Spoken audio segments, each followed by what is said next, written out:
Hello বন্ধুগণ, আমি সাধনা নতুন আরও একটা ঝাঁকানেকা রেসিপিতে তোমাদের সবাইকে স্বাগত জানাই। আটা থাকলেই মাত্র 10 মিনিটে ঝটপট করে বানিয়ে ফেলো দারুণ টেস্টি এই নাস্তা বা স্ন্যাক্স রেসিপিটা। বানানো যেমন সোজা, খেতেও তেমন টেস্টি হয়। তো রেসিপিটি প্রথম থেকে শেষ পর্যন্ত দেখার জন্য তোমাদের কাছে অনুরোধ রইল। তো চলো দেখে নেওয়া যাক আজকের রেসিপি। তো বন্ধুগণ, রেসিপিটি বানানোর জন্য প্রথমে একটা মিক্সিং বোলের মধ্যে আমি হাফ বাটির থেকে একটু বেশি পরিমাণে দিয়ে দিলাম আটা, তার সাথে মেশাবো হাফ বাটির থেকে একটু কম পরিমাণে ময়দা। আজকের এই রেসিপিটা আমি আটা আর ময়দা মিশিয়ে করছি, তবে তোমরা চাইলে কিন্তু শুধু আটা অথবা শুধু ময়দা দিয়েও বানাতে পারো, তাতে কোনো সমস্যা নেই। তবে আমি কিন্তু আটা আর ময়দা মিশিয়ে করছি, তো তার জন্য এর মধ্যে আমি স্বাদ মতো দিয়ে দেবো লবণ, আর এর সাথে আমি হাফ চামচ দিয়ে দেবো চিনি। একটু চিনি কিন্তু অবশ্যই দিতে হবে, তাহলে স্ন্যাক্সগুলো খেতে কিন্তু দারুণ টেস্টি হবে। তার সাথে হাফ চামচ দিয়ে দেবো জোয়ান বা আজওয়াইন।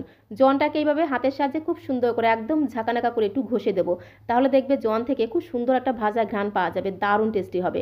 আর অনেকেই কিন্তু তেলে ভাজা খেলে গ্যাস অম্বলের সমস্যা হয়, তো এইভাবে যদি একটু জোয়ান বা আজওয়াইন হাতের তালুতে ঘষে দেওয়া হয়, তাহলে সেই গ্যাস অম্বলের সমস্যাটা হওয়ার চান্স কিন্তু অনেকটাই কম থাকে। এর মধ্যে আমি 3 চামচ দিয়ে দিলাম রিফাইন্ড অয়েল, মানে সাদা তেল। এবারে সমস্ত শুকনো উপকরণগুলোকে হাতের সাহায্যে খুব সুন্দর করে একদম ঝাঁকানাকা করে এইভাবে একটু ময়াম দিতে হবে। তেলের পরিমাণটা যত বেশি দেবে, এই স্ন্যাক্স বা ব্রেকফাস্ট রেসিপিটা কিন্তু ততটাই একদম মুচমুচে খাস্তা তৈরি হবে। তো এইভাবে খুব ভালো করে ময়াম দিতে হবে, যতক্ষণ না এই আটাটা একদম হাতের মধ্যে দলা পাকিয়ে আসছে, ততক্ষণ অবধি খুব সুন্দর করে ঘষে ঘষে আটাটাকে ময়াম দিতে হবে। তো তারপরে এর মধ্যে অল্প অল্প করে নর্মাল জল দিয়ে খুব সুন্দর করে চেপে চেপে ঠেসে ঠেসে একটা ডো বানাতে হবে। একবারে বেশি জল দিয়ে ফেললে ডোটা বেশি নরম হয়ে যেতে পারে, তার জন্য এইভাবে অল্প অল্প করে জল দিয়ে মেশাতে হবে, আর খুব সুন্দর করে চেপে চেপে ঠেসে ঠেসে একটা ডো আমাদের বানাতে হবে। প্রতিদিন রুটি বানানোর সময় আমরা যেরকম একটা ডো বানাই, ঠিক সেই রকম একটা ডো আমাদের বানাতে হবে।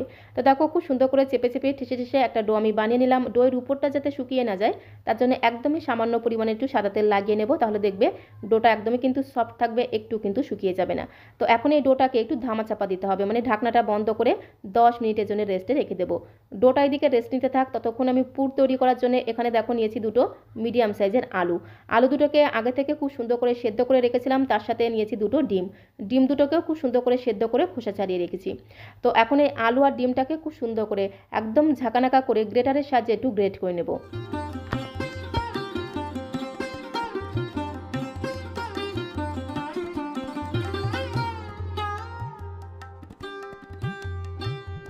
তো সমস্ত সেদ্ধ করা আলুর টুকরোগুলোকে দেখো খুব সুন্দর করে একদম ঝাঁকানাকা করে গ্রেট করে নিয়েছি। লক্ষ্য রাখতে হবে যাতে আলুর মধ্যে কোনো রকম বড় দলাভাব না থাকে।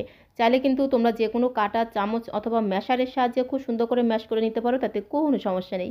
তো এখন আমি ডিম দুটোকেও খুব সুন্দর করে গ্রেট করে নেব। তো দুটো ডিমকেই দেখো এইভাবে একদম ঝাঁকানাকা করে গ্রেট করে নেব।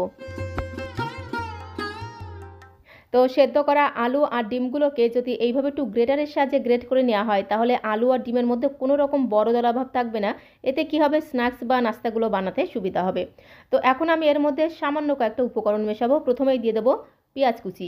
এখানে আমি দুটো মিডিয়াম সাইজের পেঁয়াজকে একদম ঝিরিমিরি করে কুচি করে রেখেছিলাম। পেঁয়াজটাকে ঠিক এরকম করে একদম ঝিরিমিরি করে কুচি করে দিতে হবে।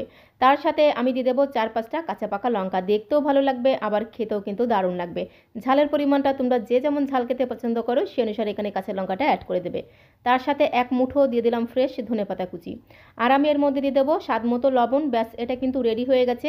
তো এখন আমি এটাকে একটু রান্না করে নেব, তার জন্য সরাসরি চলে যেতে হবে কড়াইয়ের কাছে। গ্যাসের ফ্লেমটা অন করে দিয়ে কড়াইতে আমি আগে থেকেই 2 থেকে আড়াই চামচের মতো সাদা তেল গরম হতে বসিয়ে দিয়েছিলাম। তেলটা যখন একটু গরম হয়ে গেছে, হাফ চামচ দিয়ে দিলাম গোটা জিরে ফোড়ন। তার সাথে হাফ চামচ দিয়ে দিলাম আদা রসুন বাটা। আদা আর রসুন একসাথে মিহি করে বেটে রেখেছিলাম। তো আদা রসুন বাটা দিয়ে খুব সুন্দর করে একটু নেড়েচেড়ে রসুনটাকে বিশেষ করে একটু লালচে করে ভেজে নিতে হবে, তাহলে দেখবে রসুন থেকে খুব সুন্দর একটা ভাজা গ্রান বেরিয়ে আসবে। তারপরে এই আলু আর পেঁয়াজের মিশ্রণটাকে কড়াইয়ের মধ্যে দিয়ে খুব সুন্দর করে একদম ঘোটানাটা করে মিশিয়ে নেব। তো আলু আর ডিমের পুরটাকে দিয়ে খুব সুন্দর করে একদম ঘোটানাটা করে সমস্ত মশলার সাথে মিশিয়ে নিতে হবে। আলু আর ডিমের এই পুরটাকে খুব বেশি সময় ধরে আমি রান্না করব না। তো একটু ঘোটানাটা করে মিশিয়ে নেওয়ার পরে এর মধ্যে আমি সামান্য কিছু গুঁড়ো মশলা অ্যাড করে দেবো। প্রথমেই দিয়ে দিলাম 1 চামচে 3/1 জিরের গুঁড়ো, তার সাথে সামান্য পরিমাণে দিয়ে দিলাম একটু হলুদের গুঁড়ো, আর খুব সুন্দর একটা রং বা কালারের জন্য একদমই অল্প পরিমাণে দিয়ে দিলাম কাশ্মীরি লাল লঙ্কার গুঁড়ো, আর 1 চামচ ভর্তি করে দিয়ে দিলাম ম্যাগি মশলা। 1 চামচ ভর্তি করে যদি একটু ম্যাগি মশলা দেওয়া হয় তাহলে আলু ডিমের এই পুরটা খেতে দারুণ টেস্ট হবে, সাথে সাথে ঘ্রাণটাও কিন্তু দুর্দান্ত হবে। এর সাথে আমি একদমই সামান্য পরিমাণে দিয়ে দিলাম একটু শাহি গরম মশলার গুঁড়ো। এবারে গ্যাসের ফ্লেমটা মিডিয়ামে রেখে খুব সুন্দর করে ঘোটানাটা করে 3 থেকে 4 মিনিট সময় ধরে আলু ডিমের পুরটাকে একটু রান্না করে নেব। যতক্ষণ না এই গুঁড়ো মশলার কাঁচা গন্ধটা চলে যাবে ততক্ষণ অবধি একটু রান্না করে নিতে হবে। তো দেখো 3 থেকে 4 মিনিট সময় ধরে আলু ডিমের পুরটাকে রান্না করে নিয়েছি। নামানোর আগে এর মধ্যে আমি 2 চামচ ভর্তি করে দিয়ে দেবো টমেটো সস। একটু টমেটো সস দিলে দেখবে আলু ডিমের এই পুরটা খেতে দারুণ টেস্ট হবে, ভীষণ ইয়ামি একটা টেস্ট পাবে। তো দেখো টমেটো সস দিয়ে খুব সুন্দর করে একটু ঘোটানাটা করে মিশিয়ে নিয়ে গ্যাসের ফ্লেমটা বন্ধ করে দেবো। তারপর আমি একটা প্লেটের মধ্যে নামিয়ে নেব। আলু ডিমের পুরটা কিন্তু একদমই রেডি হয়ে গেছে। গ্যাসের ফ্লেমটা বন্ধ করে দিলাম। আলু ডিমের এই পুরটা খেতে না জাস্ট অসম্ভব সুস্বাদু হয়, যেমন সুন্দর টেস্ট হয় সাথে সাথে ঘ্রাণটাও কিন্তু দুর্দান্ত হয়। তো প্লেটের মধ্যে নামিয়ে নেওয়ার পরে আলু ডিমের এই পুরটাকে খুব ভালো করে ঠান্ডা করে নিতে হবে। আলু ডিমের পুরটা এদিকে ঠান্ডা হতে থাক, আর এদিকে দেখো 10 মিনিট হয়ে গেছে, ডোটাকে রেস্টে রেখে দিয়েছিলাম। 10 মিনিট পরে ঢাকনাটা তুলে এই ডোটাকে আরও একবার খুব সুন্দর করে চেপে চেপে ঠেসে ঠেসে মেখে নিতে হবে। খুব ভালো করে ডোটাকে একটু মেখে নেওয়ার পরে ডো থেকে আমি বড় বড় সাইজের 3টে লেচি কেটে নেব। তো ডো থেকে দেখো বড় বড় সাইজের 3টে লেচি আমি কেটে নিয়েছি। লেচিগুলোকে 2 হাতের তালুতে রেখে খুব সুন্দর করে একটু গোল করে নিতে হবে।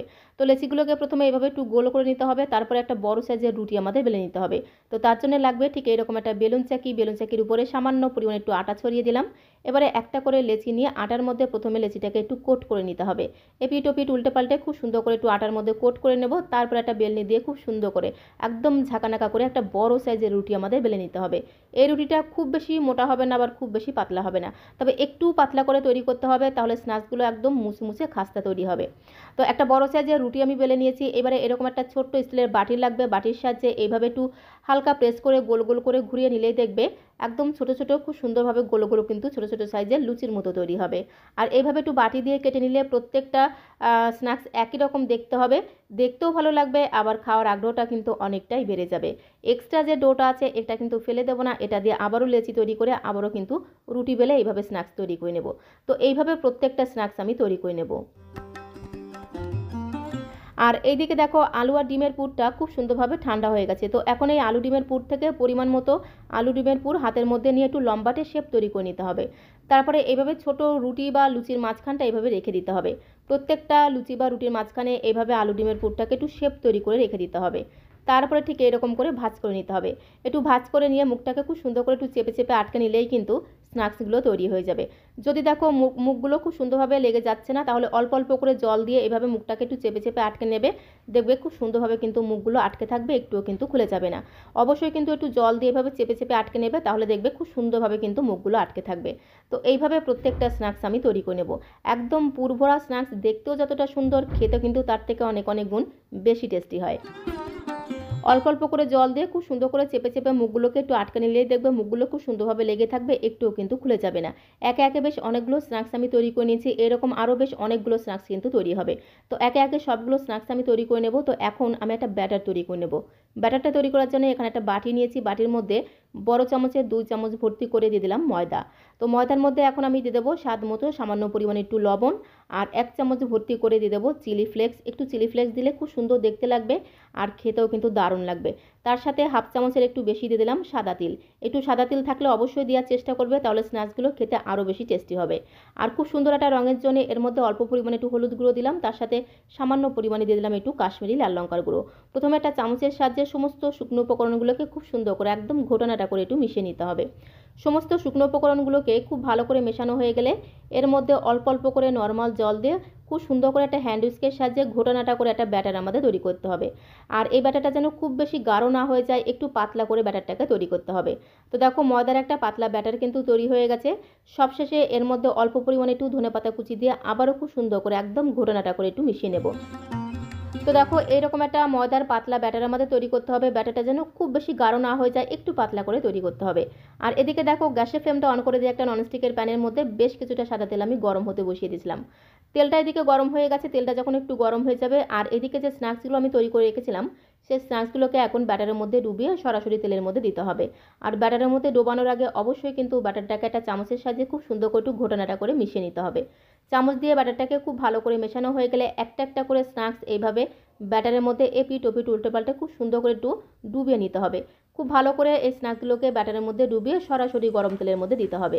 এই সময় গ্যাসের ফ্লেমটা কিন্তু মিডিয়াম টু লোতে রাখতে হবে, গ্যাসের ফ্লেমটা কিন্তু বাড়ানো যাবে না।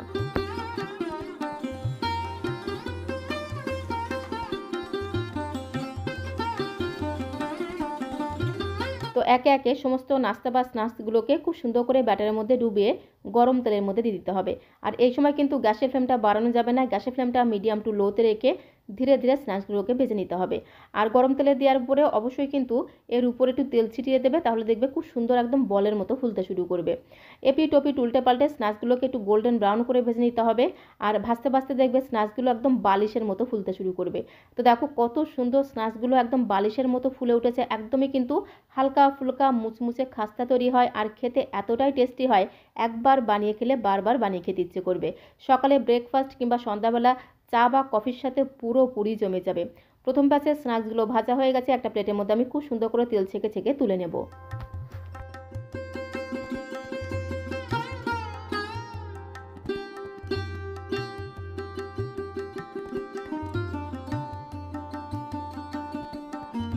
তো একে একে সমস্ত নাস্তা বা স্ন্যাক্সগুলোকে খুব সুন্দর করে তেল ছেঁকে ছেঁকে একটা প্লেটের মধ্যে আমি সাজিয়ে নিচ্ছি। আর এর সাথে থাকে যদি টমেটো সস, তাহলে তো কোনো কথাই নেই। বাড়ির ছোট থেকে বড় সবাই দেখবে একদম চেটে পুটে খেয়ে নেবে, খেতে জাস্ট অসম্ভব সুস্বাদু হয়। একদম হালকা ফুলকা মুচমুচে খাস্তা তৈরি হয়, এভাবে চাপলেই দেখবে একদম মচ করে ভেঙে যাবে। তো রেসিপিটি ভালো লাগলে একবার হলেও বাড়িতে ট্রাই করে দেখতে পারো, আশা করি তোমাদেরও ভীষণ ভীষণ ভালো লাগবে। আটা দিয়ে নাস্তা রেসিপিটা তোমাদের কাছে কেমন লাগলো অবশ্যই কমেন্ট বক্সে লিখে জানিও। ভালো লাগলে একটা লাইক আর শেয়ার করে দেওয়ার অনুরোধ রইল। নতুন বন্ধু হয়ে থাকলে চ্যানেলটিকে সাবস্ক্রাইব করে দিয়ে পাশে থাকার অনুরোধ রইল। সবাইকে অসংখ্য ধন্যবাদ।